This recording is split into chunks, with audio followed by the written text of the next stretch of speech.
வணக்கம், வாழ்க வளமுடன். நம்ம இன்றைக்கி பார்க்க போகிறது என்ன அப்படின்னா, மாசி மாதத்தினுடைய சிறப்பு பலன்கள். பொதுவாக இந்த மாசி மாதத்தில் பார்த்திங்கன்னா மகம் நட்சத்திரமும் பௌர்ணமியும் இணைந்த நாள் தான் மாசி மகம். சமயபுரம் மாரியம்மன் பிறந்த நட்சத்திரம் எது அப்படின்னு பார்த்தோம்னா மகம் நட்சத்திரம். அதனால தான் அந்த அம்பாள் பேர் மகமாயின்றோம். இந்த மாசி மகத்தில் பார்த்திங்கன்னா மிக சிறப்பானது மகா சிவராத்திரி வரக்கூடியது. அதே போல் காரடையான் நோன்பு, சுமங்கலிகளுடைய பூஜைகள்.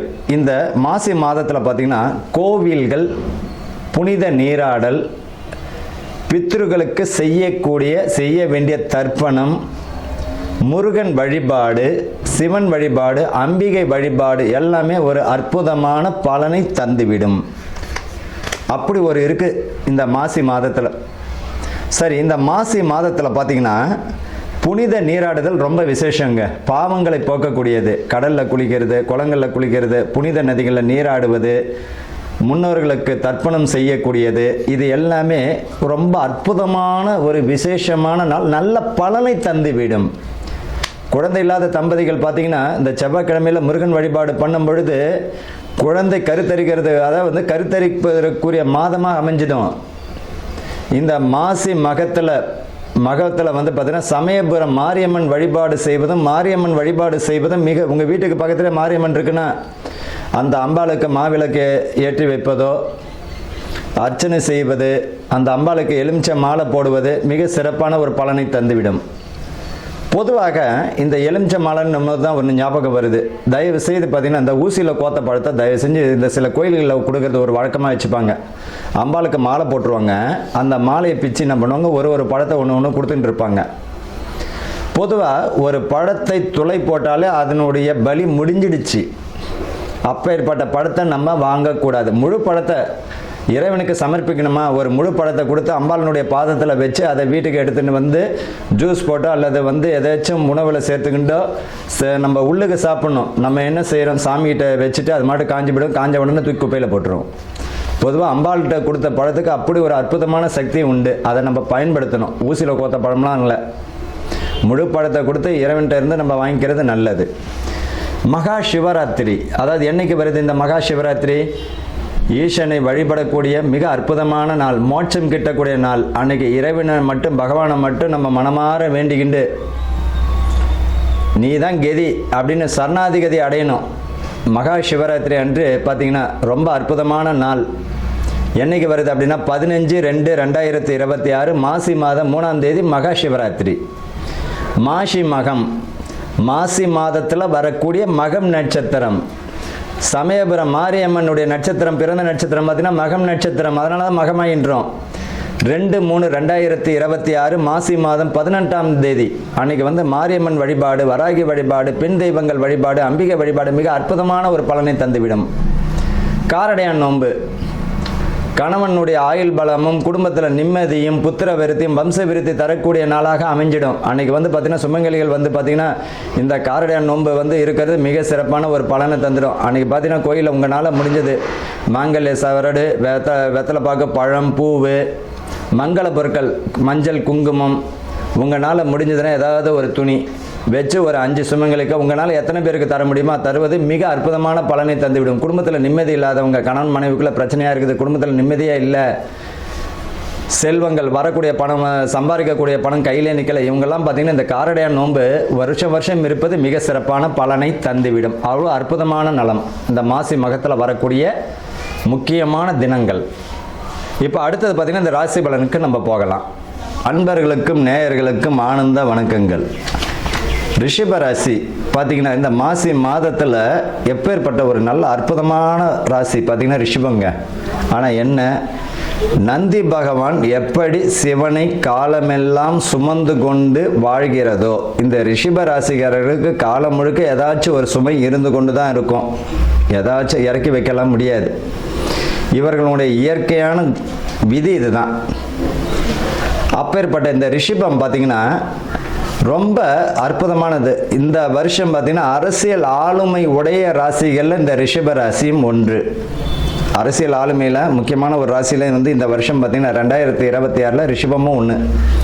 யாரெல்லாம் அரசியல் பிரமுகர்கள் அரசியலில் தொடர்புடையவங்களாக இருக்கீங்களோ அவங்களுக்கெல்லாம் அற்புதமான மாதமாக இருக்கும் இந்த மாசி மாதம்.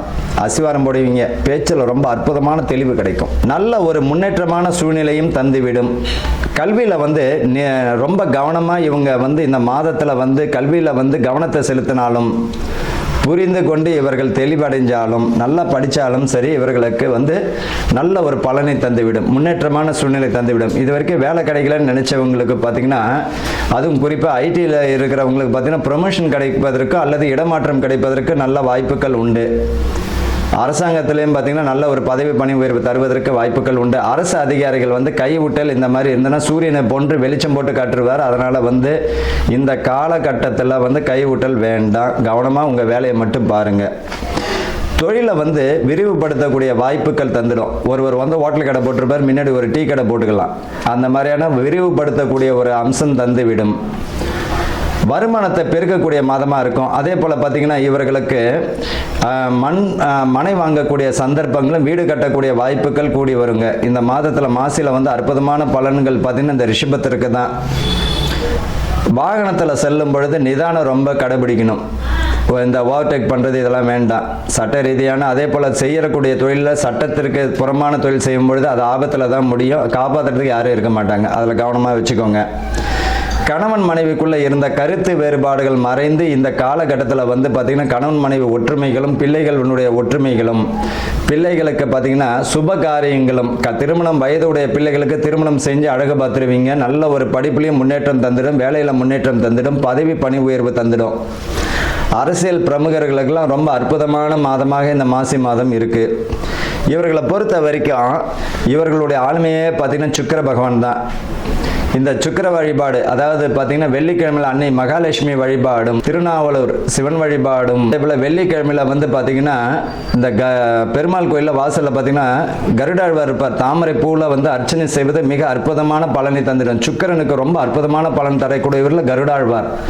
கூப்பிட்ட குரலுக்கு செவி சாய்க்கக்கூடிய வல்லமை புரிந்தது யார் அப்படின்னா இந்த கருடாழ்வார் தான்.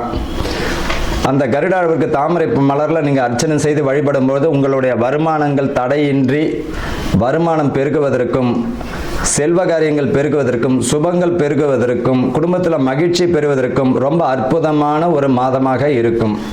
வாழ்த்துக்கள், வாழ்க வளமுடன். இப்போ நம்ம இந்த மாசி மாதம் பலன்கள், நட்சத்திர பலன்கள், 27 நட்சத்திரங்கள்.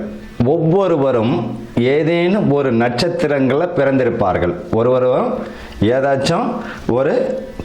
ஏதேனும் ஒரு நட்சத்திரத்தில் பிறந்திருப்பார்கள். அப்படி ஒவ்வொரு நட்சத்திரத்திற்கும் ஏதாச்சும் ஒரு குணாதிசயம் உறுதியாக உண்டு. ஏதாச்சும் ஒரு குணாதிசயம் இருக்கும். 27 நட்சத்திரக்காரர்களுக்கு ஏதோ ஒரு வித்தியாசம் இருக்கும். இந்த மாசி மாதத்தில் எந்த மாதிரியான பலன்கள் இந்த நட்சத்திரக்காரர்களுக்கு நடக்க போகுது? உங்களுடைய ஜனன ஜாதகத்தில் அஸ்வினி நட்சத்திரம்னா அதுதான் உங்களுடைய ஜென்ம நட்சத்திரம். இப்போ இந்த 27 நட்சத்திரக்காரர்கள் அஸ்வினி முதல் ரேவதி வரை இந்த மாசி மாதத்தில் எந்த மாதிரியான நற்பலன்கள் நடக்க போகிறது, எதெல்லாம் நம்ம கவனமாக இருக்கணும் அப்படின்றத பற்றி தான் இந்த 27 நட்சத்திரத்திற்குரியதை பார்க்க போகிறோம். ரோகிணி நட்சத்திரம் அன்பர்களுக்கும் நேயர்களுக்கும் ஆனந்த வணக்கங்கள். ரோகிணி நட்சத்திரத்தில் பார்த்தீங்கன்னா கிருஷ்ண பரமாத்மா பிறந்த நட்சத்திரமே ரோகிணி நட்சத்திரம் தான். சந்திரன் ஆதிக்கமுடைய நட்சத்திரக்காரர்கள். இப்போ இந்த நட்சத்திர உடையவர்கள் எப்பவுமே ஹாப்பியாக தான் இருப்பாங்க, சிரித்த முகத்துடன் இருக்கக்கூடியவர்கள். அதே போல் இவர்கள் கொடுக்கக்கூடிய ஐடியாக்கள் வந்து நல்ல ஒரு அற்புதமான பலனை தந்துவிடும். இந்த ரோகிணி நட்சத்திரக்காரர்கள் பொதுவாகவே வியாபாரத்தில் கை தேர்ந்தவர்கள். இவங்க கையால் ஏதாவது வியாபாரம் பண்ணாங்கன்னா அவ்வளோ அற்புதமாக அந்த வியாபாரம் தழைச்சவங்கும். இவங்களை பொறுத்த வரைக்கும் பண வரவு திருப்திகரமாக இருக்கும். எதை செஞ்சாலும் 1க்கு 1000 முறை யோசித்து செய்கிறது நல்லது. பணம் விஷயத்தில் கொடுக்கல் வாங்கல் விஷயத்தில் கவனமாக வேணும். நண்பர்களிடம் எங்கேயாவது தனியாக ஏதாவது ஒரு தொழில் செய்கிறீங்க, ஏதாவது ஒரு ஒன்றுனா சட்டத்திற்கு புறமா எதை செஞ்சாலும் மாட்டிக்கிட்டு வேதனை அடைய வச்சிடும். அதனால் இவர்களை பொறுத்த வரைக்கும் நியாயமான முறையில் எதை செய்தாலும் சக்ஸஸ் கொடுக்கும். பயனுள்ள காரியங்கள் செய்கிறது நல்லது. காரியங்கள் அனுகூலமாக இருக்கும். கல்வி ஸ்தானத்தில் முழு வெற்றி இவர்களுக்கு உண்டு. மருத்துவம் சார்ந்த தொழில் செய்பவர்களுக்கு புத்துணர்ச்சி மிக்க வெற்றியாக இருக்கும். வாடிக்கையாளர்கள் நிறைய வருவதும் தொழில் நல்ல மேல் நோக்கி போவதற்குரிய வாய்ப்புகள் உண்டு. ஆக மொத்தத்தில் ரிஷபராசி ரோகிணி நட்சத்திரம் அற்புதமான மாதமாக உள்ளது. வாழ்த்துக்கள். வாழ்க வளமுடன்.